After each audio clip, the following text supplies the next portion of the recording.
face. All right.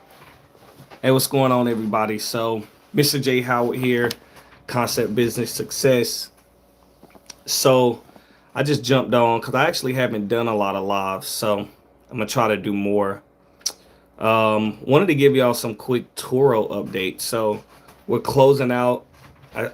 I'll make this a good month, I'll say, of Turo because we started with just the one vehicle, then we added some others and renting out the motorcycle and all that. So I am good with sharing. We are seeing going to our second month. I'm sorry, correction. An average of about $2,000 in earnings per month. Um, and here's what I learned. So obviously, there's some tips and tricks and different things like that. And I'll be sharing more of them. This is something that has, I believe, contributed to the success. Right now, I think we are definitely have all 5-star ratings. Um, and we have some good comments and different things like that going on with personnel that are renting the vehicles, that are sharing that experience with us. So, all of my vehicles for Concept Luxury Rentals, whether it's the motorcycle, um, the truck, the car, whatever, we're actually looking at adding a few more to the fleet. That's what we wanted. We wanted to kind of get in, start putting some vehicles out there, start learning the how to, start seeing some of the quote unquote struggles. We've been fortunate to not have anything very bad happen. Um, let's see, communication. We're still using the app. I'll post below the link that we're using as far as for our templates and different things like that. It's not car sync anymore. I forgot the name. I'll tell you in a minute. So we're using that app. Obviously, we set everything up through our Gmail, so that works out really good for communication. I use Grasshopper.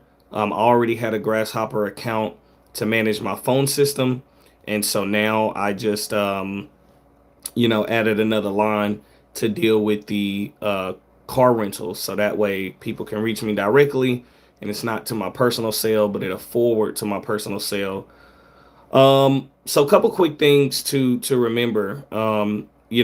Set it up like a business, right? Don't play with it. Don't try to, kind of freestyle your way through it. It's so many gurus out here, and even me, just somebody who's learning it day by day, who have learned some things that I felt like have helped us, right? And again, we hit our goal. That's what we wanted. To be honest, we were hoping to average anything over 1,000 a month. So to start averaging 2,000 a month is pretty significant, and it lets me know immediately that the opportunity is there, and to invest in a couple more vehicles to expand on that opportunity, and to make sure that we're continuing. So my goal here now, ultimately, is to continue to build the Turo network here in Greenville, South Carolina. So here's the deal: like, it's still not a ton of hosts here.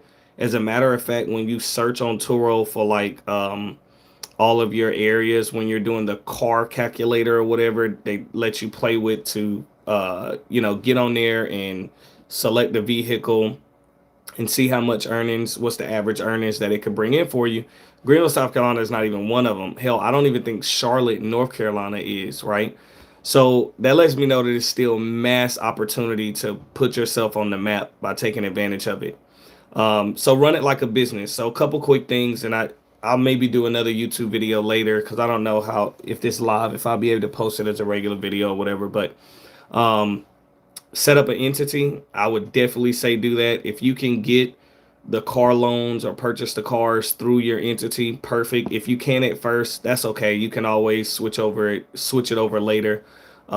Speak with a local legal advisor and stuff like that. I don't want to give you any legal advice or advice when it comes to taxes, but make sure your accountant is aware of what you're doing. If you're just starting, just go buy a car. All right, go buy a car or put your car on it. It's up to you how you want to handle that. But I would say do it smart and do what's within your budget.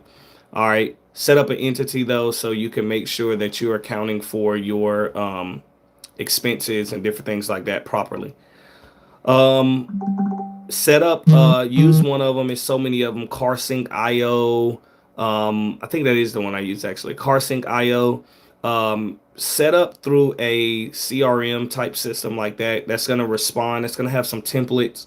You can edit them. So the moment someone books, it tells them where to pick the vehicle up from, what to do, instructions, different things like that. Now Turo does have some automated messages and different things like that that it can do. I've just found more success using carsync.io. All right. I like it. I set up my templates now. It's kind of one of those things you could set and forget.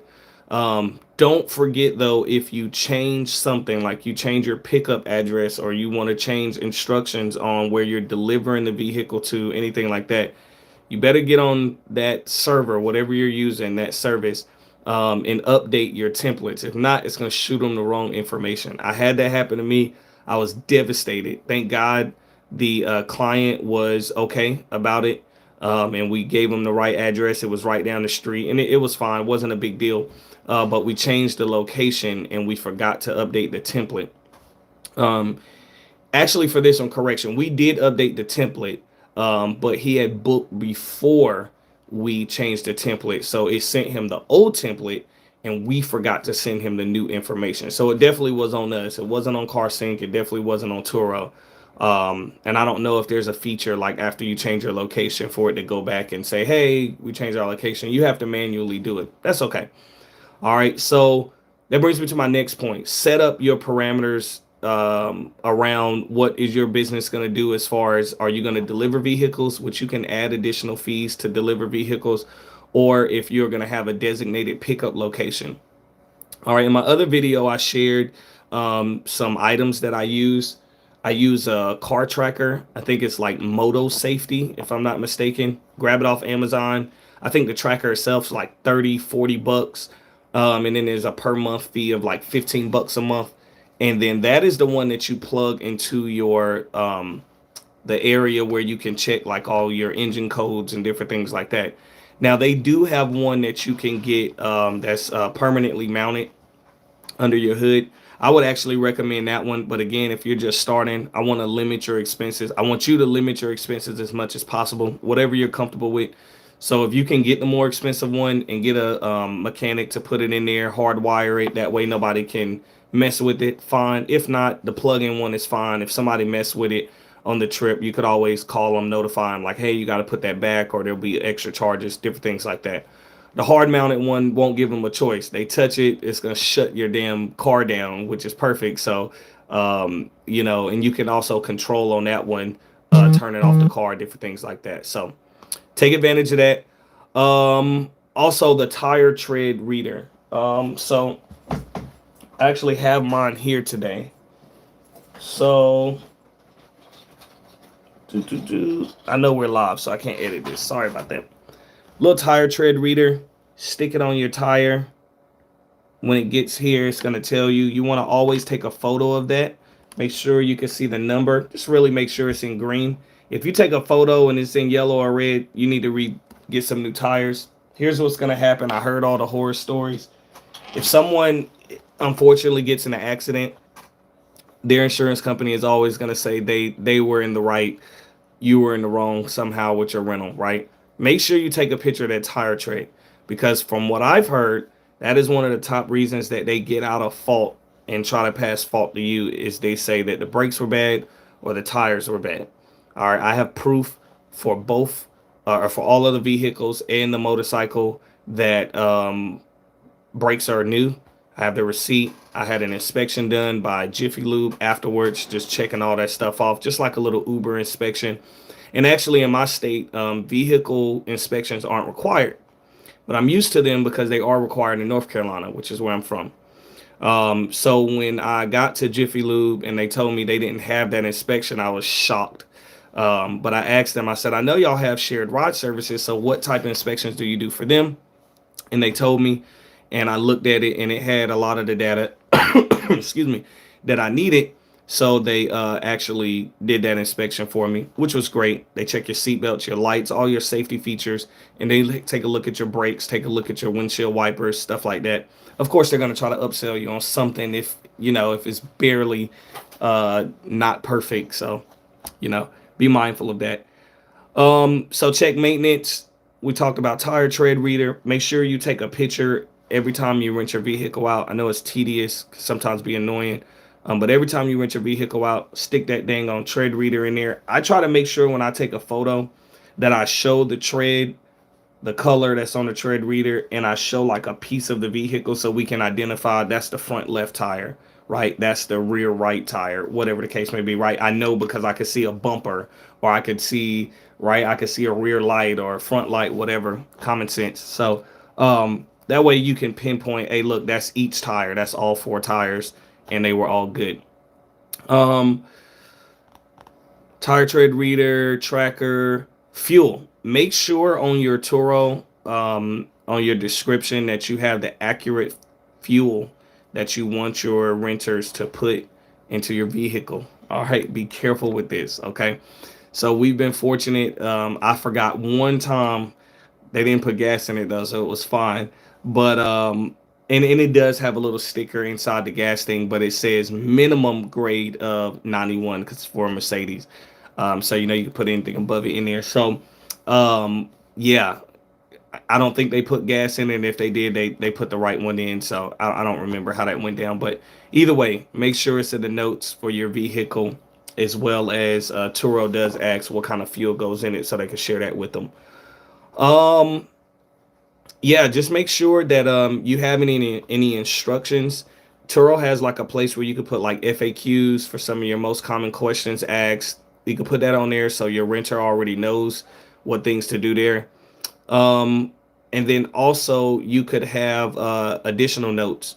So like one of my renters one time said that, hey, they had a tough time with the Bluetooth setting it up in the Mercedes because you have to use the knob. It's not touchscreen. And so I was like, okay, cool. They figured it. They called us actually. We helped them out, walked them through it, whatever. And I was like, okay, cool. That's great. That was good that he let me know he had trouble. So now it's on there, top to bottom, instructions, how to do it, etc. Someone else was like, hey, they wanted to know they couldn't find the USB. It was under the console. So I was like, cool. So same thing. We changed the description. We put it on there. Answer your phone if your renters call for sure. Answer your phone. Have somebody set up to, answer the phone, troubleshoot if there's any issues, anything like that. Um, Phone system. I told you guys I use Grasshopper. Feel free to use whatever you want. I get a lot of questions about do I share my cars on Facebook, Instagram, etc. I typically don't. I would say there's nothing wrong with it. Turo definitely like sends you like all these things. They want you to share it. And it would probably obviously honestly help some of the things that I just talked about as far as growing the area. Again, that is our goal. I feel like we were blessed to get in kind of early in this area.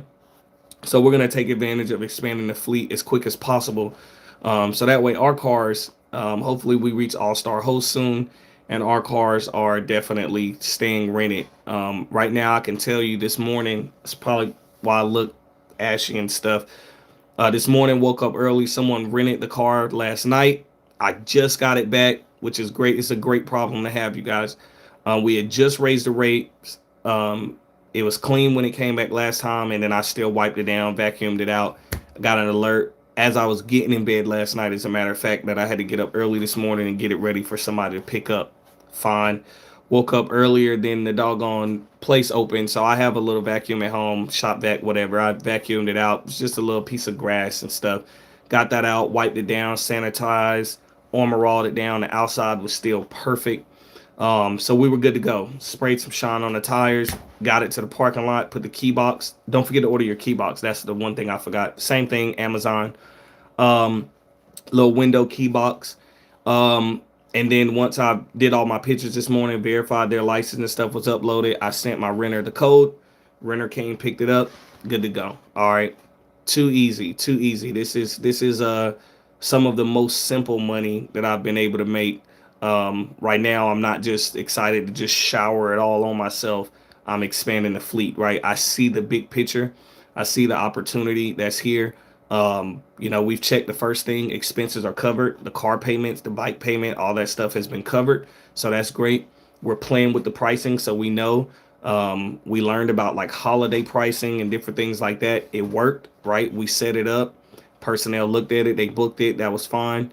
And we're learning how to be better with our remote changeover, right? So I'm excited about that. We've talked with a couple and had some cleaning done by some mobile detailers, right? So we're still working on that partnership, so we can make sure, hey, we want you to go clean this and this. It's better if we're not in town because sometimes renters are cleaning your vehicle, which is great. There's still some things you got to do. You still need to sanitize always. Make sure you follow Turo's guidelines. Don't skip that stuff. That is really important.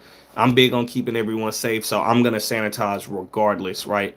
But you may not need your seats shampooed every time, right? So you may just need to vacuum, wipe it down, sanitize, wipe down some stuff, and keep it going. So take advantage of that. I hope this live helps.